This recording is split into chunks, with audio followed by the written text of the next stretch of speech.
नमस्कार।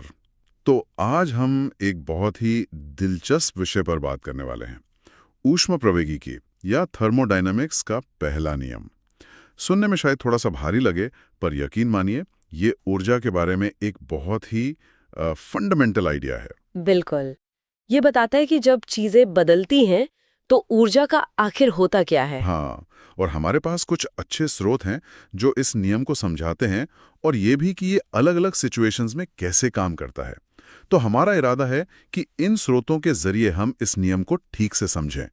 इसका जो कोर आइडिया है ना, ऊर्जा संरक्षण वाला, एनर्जी कंजर्वेशन। एग्जैक्टली, हाँ, उसको पकड़ें और फिर देखें कि अलग-अलग कंडीशंस में, जैसे मान लीजिए तापमान स्थिर है या वॉल्यूम स्थिर है, तब ये नियम कैसे लागू होता है। हाँ, ये शुरुआत में थोड़ा कॉम्प्लेक्स लग सकता है, पर है बड़ा लॉजिकल। वही तो, हम कोशिश करेंगे कि ये बातचीत दिलचस्प रहे और आसानी से समझ आए। तो चलिए शुरू करते हैं। तो सबसे पहला सवाल यही है, ये थर्मोडायनामिक्स का पहला नियम आखिर है क्या? इसका मतलब निचोड़ क्या है? इसका निचोड़, जैसा आपने कहा, बहुत सीधा और पावरफुल है। ऊर्जा का संरक्षण, एनर्जी कंजर्वेशन। ये नियम कहता है कि आप ऊर्जा को बना नहीं सकते, न ही उसे खत्म कर सकते हैं, बस उसका रूप बदल सकते हैं। अच्छा। जैसे हम किसी सिस्टम पर फोकस करते हैं। मान लीजिए एक सिलेंडर में गैस है। जब यह सिस्टम एक हालत से दूसरी हालत में जाता है तो सिस्टम और उसके आसपास यानी सराउंडिंग्स की जो टोटल एनर्जी है वो हमेशा सेम रहती है। मतलब ऊर्जा कहीं गायब नहीं होती? बिल्कुल नहीं, वो बस बदल जाती है, कभी हीट के फॉर्म में, कभी वर्क के फॉर्म में। अच्छा, तो ये एक तरह से ऊर्जा का पूरा हिसाब किताब रखने जैसा हुआ। हाँ, कह सकते हैं। स्रोतों में इसका गणितीय रूप भी दिया था, बल्कि दो अलग-अलग से दिख रहे थे। एक था delta U is equal to Q W और दूसरा delta U is equal to Q plus W. ये क्या चक्कर है? क्या ये अलग है? अच्छा सवाल है। देखिए, दोनों समीकरण बेसिकली एक ही बात कह रहे हैं। फर्क सिर्फ W यानी कार्य को देखने के तरीके में है। ओके। एक समीकरण में delta U is equal to Q W. W का मतलब होता है सिस्टम द्वारा किया गया कार्य। जैसे गैस फैल रही है तो वो काम कर रही है। दूसरे में delta U is equal to Q plus W. W का मतलब होता है सिस्टम पर किया गया कार्य, जैसे गैस को दबाया जा रहा है। अच्छा, मतलब काम कौन कर रहा है इस पर निर्भर करता है। हाँ, बस साइन कन्वेंशन का फर्क है। हम आमतौर पर दूसरे वाले को यूज करते हैं, delta U is equal to Q plus W. ये केमिस्ट्री और फिजिक्स दोनों में काफी चलता है। इसमें डेल्टा U है सिस्टम की इंटरनल एनर्जी में बदलाव, मतलब अंदर की ऊर्जा कितनी बदली, प्लस Q का मतलब है सिस्टम ने बाहर से हीट ली, गर्म हुआ, माइनस Q मतलब सिस्टम ने हीट बाहर दी, ठंडा हुआ। ठीक है। और प्लस W मतलब बाहर से सिस्टम पर काम हुआ, जैसे पिस्टन ने गैस को दबाया। माइनस W मतलब सिस्टम ने बाहर काम किया, जैसे गैस ने पिस्टन को धकेला। तो ही फॉर्मूले सही हैं, बस W की परिभाषा अलग है। एंड रिजल्ट वो ही है। सिस्टम की आंतरिक ऊर्जा में जो भी चेंज आता है वो उसमें आने जाने वाली हीट और उस पर होने वाले या उसके द्वारा किए जाने वाले वर्क का नेट इफेक्ट होता है। समझ गया। तो ऊर्जा अंदर आई या बाहर गई, हीट के रूप में, और काम सिस्टम पर हुआ या सिस्टम ने किया, इन सब का जोड़ घटाव हमेशा सिस्टम की आंतरिक ऊर्जा के बदलाव के बराबर होगा। बैलेंस बना रहेगा। परफेक्ट, ऊर्जा का संतुलन। ठीक है, ये मूल सिद्धांत समझ आ गया। अब असली मजा तो तब है जब हम देखते हैं कि ये अलग अलग तरह की प्रक्रियाओं में कैसे काम करता है। हाँ, यही पर इसके एप्लीकेशंस दिखते हैं। चलिए समतापीय प्रक्रिया से शुरू करते हैं। Isothermal process. समतापीय मतलब समान तापमान। बिल्कुल, आइसोथर्मल प्रोसेस वो है जिसमें तापमान स्थिर रहता है, टेम्परेचर चेंज नहीं होता, T कांस्टेंट है, तो डेल्टा T 0। अब आइडियल गैसों के लिए एक बहुत खास बात है, उनकी जो आंतरिक ऊर्जा है U, वो सिर्फ और सिर्फ उनके तापमान पर डिपेंड करती है। अच्छा, सिर्फ तापमान पर? हाँ, आइडियल गैस के लिए।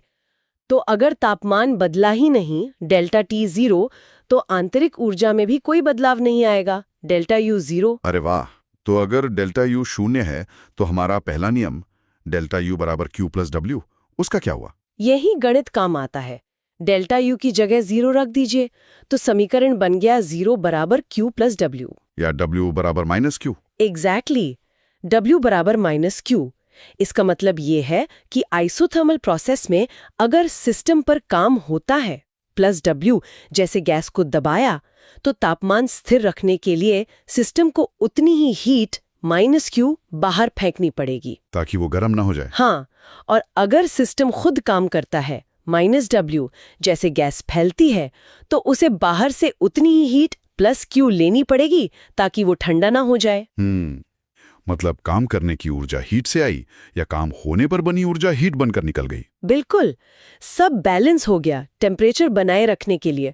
इसका कोई रियल लाइफ जैसा उदाहरण? सोचिए एक सिलेंडर में गैस है और वो एक बड़े से पानी के टैंक में डूबा हुआ है जिसका तापमान फिक्स्ड है। अब अगर आप पिस्टन को बहुत धीरे धीरे मतलब बहुत ही स्लोली दबाते हैं या खींचते हैं, धीरे धीरे क्यों? ताकि गैस को हीट एक्सचेंज करने का टाइम मिल जाए। अगर आप तेजी से करेंगे तो वो रुद्धोष्म जैसा हो जाएगा। तो धीरे धीरे करने पर गैस पानी से हीट ले या दे सकती है और उसका तापमान लगभग स्थिर बना रहता है। ये आइसोथर्मल के काफी करीब है। समझ गया, धीरे धीरे वाला पॉइंट जरूरी है। अच्छा, तो ये हुआ तापमान स्थिर रखने का मामला। लेकिन अगर हम सिस्टम को एकदम पैक कर दें, जैसे थर्मस फ्लास्क में, कोई हीट अंदर बाहर नहीं, हाँ, तब क्या होगा? यहीं पर रुद्धोष्म प्रक्रिया आती है ना, एडियाबैटिक प्रोसेस। एकदम सही। एडियाबैटिक प्रोसेस में सिस्टम और सराउंडिंग्स के बीच हीट का कोई एक्सचेंज नहीं होता। Q = 0। सिस्टम हीट के लिए पूरी तरह से इंसुलेटेड है।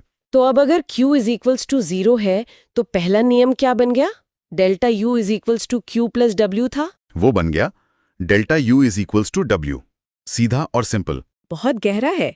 सोचिए अगर बाहर से सिस्टम पर काम किया गया +W, जैसे आपने गैस को तेजी से दबाया। तेजी से, ताकि हीट लीक ना हो। हाँ, तेजी से या इंसुलेटेड सिस्टम में। तो वो जो काम की ऊर्जा है वो बाहर तो जा नहीं सकती हीट बनकर। वो कहाँ जाएगी? वो सिस्टम के अंदर ही रहेगी। बिल्कुल, वो सीधे सिस्टम की इंटरनल एनर्जी बन जाएगी। W पॉजिटिव होगा, सिस्टम गर्म हो जाएगा। अच्छा। और उल्टा सोचिए, अगर सिस्टम ने खुद काम किया -W जैसे गैस तेजी से फैली, तो ये काम करने की एनर्जी कहाँ से आई? हीट तो मिल नहीं रही बाहर से, तो अपनी ही अंदर की ऊर्जा से। एग्जैक्टली। वो अपनी ही इंटरनल एनर्जी खर्च करके काम करेगा, तो उसकी इंटरनल एनर्जी कम हो जाएगी, W नेगेटिव, और वो ठंडा हो जाएगा। इसका कोई आम सा उदाहरण है? क्यों नहीं? साइकिल पंप याद है? जब तेजी से हवा भरते हैं तो पंप का नीचे का हिस्सा हाँ, गर्म हो जाता है। वो यही है, एडियाबैटिक कंप्रेशन। हवा तेजी से दब रही है, गर्म हो रही है। या फिर डिओड्रेंट स्प्रे कैन, हाँ, जब आप बटन दबाते हैं, कैन ठंडा हो जाता है। हाँ, वो एडियाबैटिक एक्सपेंशन है। गैस तेजी से फैलकर बाहर निकलती है, काम करती है और अपनी इंटरनल एनर्जी यूज करके ठंडी हो जाती है। कमाल है, मतलब बिना हीट लिए दिए भी तापमान बदल सकता है, सिर्फ काम करने या होने से। अद्भुत। ठीक है, अगला टाइप देखते हैं, सम आयतनिक प्रक्रिया, आइसोकोरिक प्रोसेस। आयतनिक मतलब वॉल्यूम। हाँ, आइसो मतलब सेम, कोरिक मतलब वॉल्यूम। तो ये वो प्रोसेस है जो स्थिर आयतन पर होती है। V कांस्टेंट है, डेल्टा V = 0। सोचिए एक बंद मजबूत स्टील का डब्बा, उसका वॉल्यूम बदल नहीं सकता। ठीक। अब अगर वॉल्यूम बदल ही नहीं रहा, डेल्टा V = 0, तो क्या सिस्टम कोई काम कर सकता है, जैसे फैलकर किसी चीज को धकेलना? नहीं, अगर फैल ही नहीं रहा तो कैसे धकेलेगा? सही। और क्या उस पर कोई प्रेशर वॉल्यूम वर्क हो सकता है, जैसे उसे दबाया जाए? नहीं, वो तो दबेगा ही नहीं, डब्बा मजबूत है। तो मतलब इस केस में वर्क डन W कितना हुआ? W का फॉर्मूला अक्सर -P एक्सटर्नल डेल्टा V होता है। तो अगर डेल्टा V 0 है तो W = 0।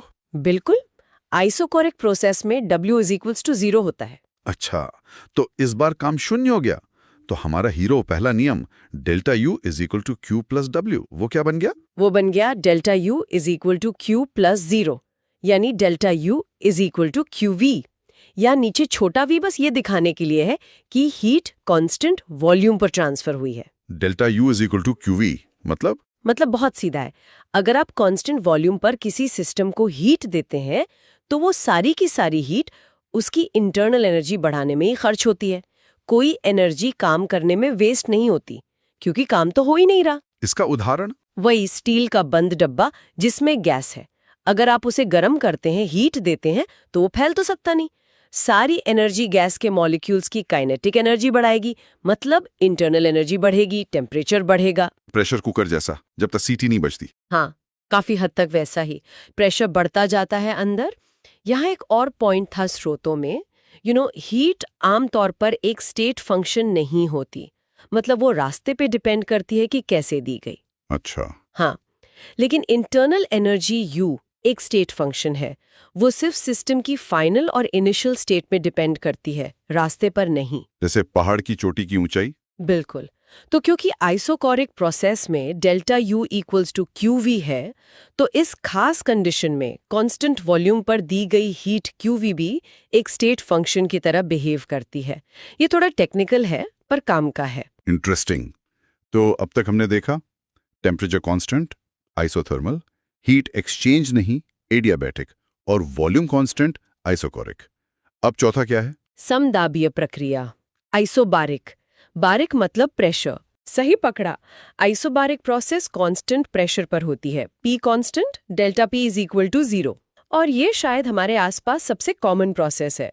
लैब में या किचन में जब हम कोई चीज खुले बीकर या पतीले में गर्म करते हैं तो उस पर एटमॉस्फेरिक प्रेशर लगता है, जो कि मोटा मोटी स्थिर रहता है। हाँ, ये तो रोज होता है। इस प्रोसेस में प्रेशर तो स्थिर है पर वॉल्यूम बदल सकता है।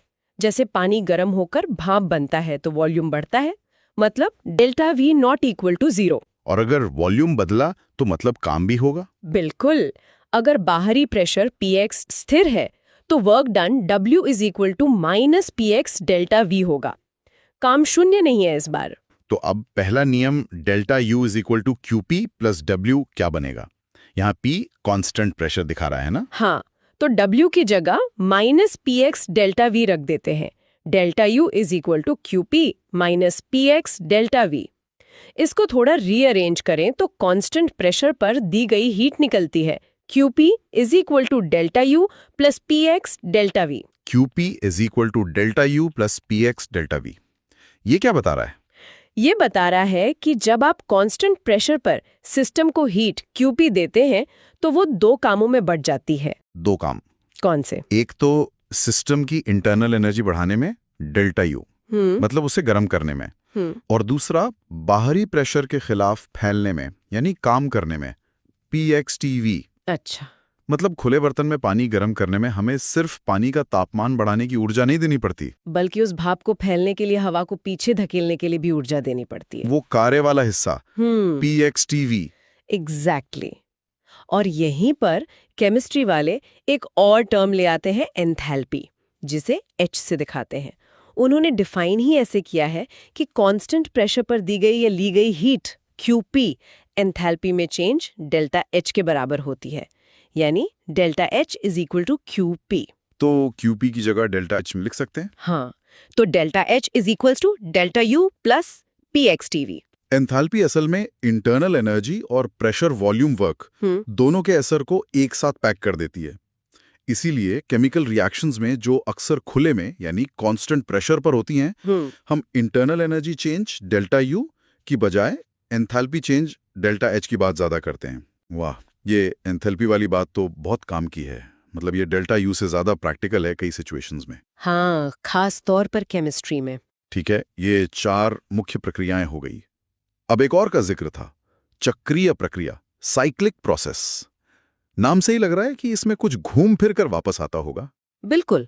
साइक्लिक प्रोसेस में सिस्टम कई स्टेप से गुजरता है, A से B, B से C, C से D, और फिर वापस A पर आ जाता है अपनी इनिशियल स्टेट में। जैसे इंजन का पिस्टन एक पूरा चक्कर लगाता है। हाँ, परफेक्ट उदाहरण है। ऊपर गया, नीचे आया, फ्यूल जला, गैस फैली, फिर वापस वहीं आ गया अगले स्ट्रोक के लिए। अब सोचिए, इंटरनल एनर्जी U तो स्टेट फंक्शन है, मतलब वो सिर्फ स्टेट पर डिपेंड करती है, रास्ते पर नहीं। सही। तो अगर सिस्टम पूरा चक्कर लगाकर वापस अपनी शुरुआती स्टेट में ही आ गया तो उसकी इंटरनल एनर्जी में टोटल चेंज कितना होगा? जहां से चला वहीं वापस आ गया, तो चेंज तो शून्य होना चाहिए, delta U equals to 0। Exactly. पूरे साइकिल के लिए डेल्टा U इक्वल्स टू 0। अच्छा, तो अगर del U is equal to 0 है तो पहला नियम del U is equal to Q plus W फिर से आसान हो गया। हाँ, वो बन गया 0 is equal to Q plus W, या Q is equal to minus W। Q is equal to minus W। इसका मतलब है कि एक पूरे साइकिल के दौरान सिस्टम जितनी नेट हीट लेता है, सारे स्टेप्स में ली गई और दी गई हीट का टोटल वो ठीक उतनी ही मात्रा में नेट वर्क करता है, सारे स्टेप्स में किए गए और उस पर हुए वर्क का टोटल। मतलब जितनी हीट ली उतना काम कर दिया नेट हिसाब में। हाँ, या जितना काम उस पर हुआ उतनी हीट उसने बाहर फेंक दी। हीट पूरी तरह से वर्क में या वर्क हीट में बदल जाती है एक पूरे साइकिल में। तो क्या सारे इंजन इसी पे काम करते हैं? हाँ, हीट इंजन जैसे कार का इंजन, पावर प्लांट का टरबाइन, वो सब इसी साइक्लिक प्रोसेस के सिद्धांत पे चलते हैं। कोई वर्किंग सब्सटेंस जैसे गैस या स्टीम बार बार एक साइकिल पूरा करता है, एक जगह से हीट लेता है जैसे फ्यूल जलने से, कुछ वर्क करता है, पिस्टन को चलाता है, बची हुई हीट कहीं और रिजेक्ट करता है जैसे एग्जॉस्ट से, और फिर वापस इनिशियल स्टेट में आ जाता है। पहला नियम ही ये गारंटी देता है कि ये एनर्जी कन्वर्जन पॉसिबल है। बहुत बढ़िया। अब एक आखिरी खास केस था, मुक्त प्रसार, फ्री एक्सपेंशन। ये क्या होता है? फ्री एक्सपेंशन तब होता है जब कोई गैस वैक्यूम में यानी खाली जगह में फैलती है। सोचिए कंटेनर है जिसके दो हिस्से हैं, एक में गैस भरी है, दूसरा एकदम खाली है, वैक्यूम। बीच में एक दीवार है। ठीक है। अब अचानक वो दीवार हटा दी जाए, क्या होगा? गैस तेजी से खाली जगह में फैल जाएगी। हाँ, अब सोचिए जब गैस फैल रही है तो क्या उसे किसी बाहरी चीज को धकेलना पड़ रहा है, जैसे पिस्टन को या हवा को? नहीं, दूसरी तरफ तो खाली है, कोई रुकावट नहीं। सही। मतलब बाहरी प्रेशर एक्स्ट कितना है? 0। हाँ। तो सिस्टम ने कितना काम किया? W is minus PX delta V होता है। तो W इज इक्वल टू 0, कोई काम नहीं किया। करेक्ट। अब मान लीजिए ये फैलाव इतनी तेजी से हुआ कि सिस्टम को आसपास से हीट लेने या देने का टाइम ही नहीं मिला। मतलब ये प्रोसेस एडियाबैटिक है। तो Q कितना हुआ? एडियाबैटिक है तो Q इज इक्वल टू 0। तो अब पहला नियम क्या कहेगा? Delta U is equal to Q plus W। Delta U is equal to 0 plus 0। अरे, delta U is equal to 0। बिल्कुल। एक आइडियल गैस के एडियाबैटिक फ्री एक्सपेंशन में इंटरनल एनर्जी में कोई चेंज नहीं आता। इंटरनल एनर्जी में चेंज नहीं आया? तो तापमान? आइडियल गैस की इंटरनल एनर्जी तो तापमान पर डिपेंड करती थी। एग्जैक्टली। इसका मतलब है कि इस प्रोसेस में गैस का तापमान भी नहीं बदलता। ये कैसे हो सकता है? गैस फैली पर ठंडी नहीं हुई।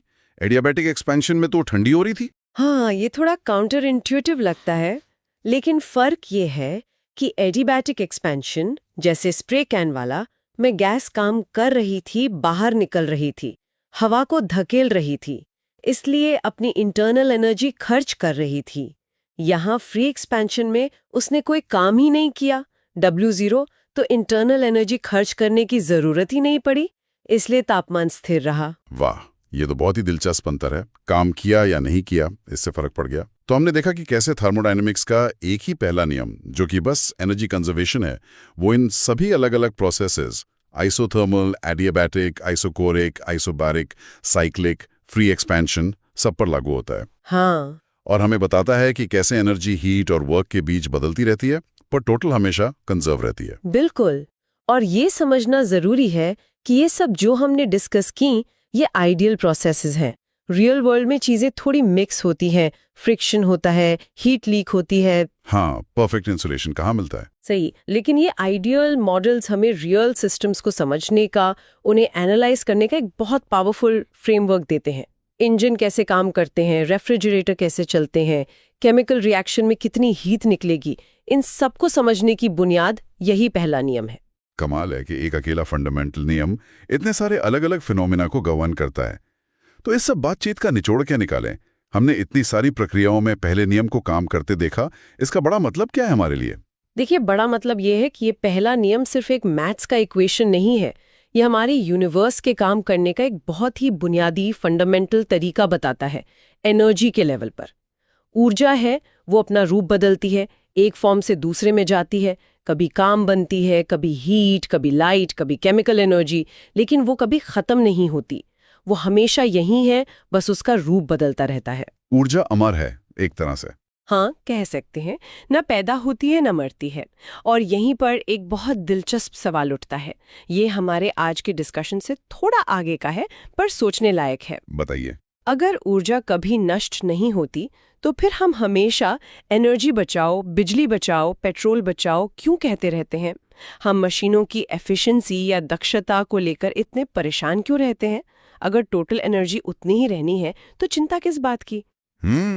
ये तो वाकई सोचने वाली बात है। अगर एनर्जी खत्म ही नहीं होती तो बचाने का क्या मतलब? इसका जवाब हमें मिलता है थर्मोडायनामिक्स के दूसरे नियम में। वो नियम हमें सिर्फ एनर्जी की मात्रा के बारे में नहीं, बल्कि उसकी गुणवत्ता या उपयोगिता के बारे में बताता है। ऊर्जा की गुणवत्ता? हाँ, पता चलता है कि एनर्जी के सारे फॉर्म बराबर के उपयोगी नहीं होते। जब एनर्जी एक रूप से दूसरे में बदलती है, खासकर जब हीट इन्वॉल्व होती है, तो उसकी काम करने की क्षमता थोड़ी कम हो जाती है। वो थोड़ी बेकार हो जाती है, भले ही कुल मात्रा उतनी ही रहे। अच्छा। जैसे बिजली बहुत उपयोगी है, उससे हम बहुत काम ले सकते हैं, लेकिन कमरे में फैली हुई लो टेम्परेचर हीट वो भी एनर्जी है, पर उससे उतना काम लेना बहुत मुश्किल है। तो ऊर्जा भले नष्ट न हो, पर वो कम उपयोगी रूप में बदल सकती है। लेकिन ये एक अलग और भी गहरी बातचीत का विषय है। वाह, क्या बढ़िया पॉइंट है सोचने के लिए कि ऊर्जा की मात्रा तो कंजर्व्ड है, पर उसकी क्वालिटी शायद नहीं। यह दिखाता है कि विज्ञान में एक जवाब अक्सर और भी दिलचस्प सवाल खड़े कर देता है। थर्मोडायनामिक्स के पहले नियम की इस गहराई भरी चर्चा में आज के लिए इतना ही। बहुत मजा आया। मुझे भी।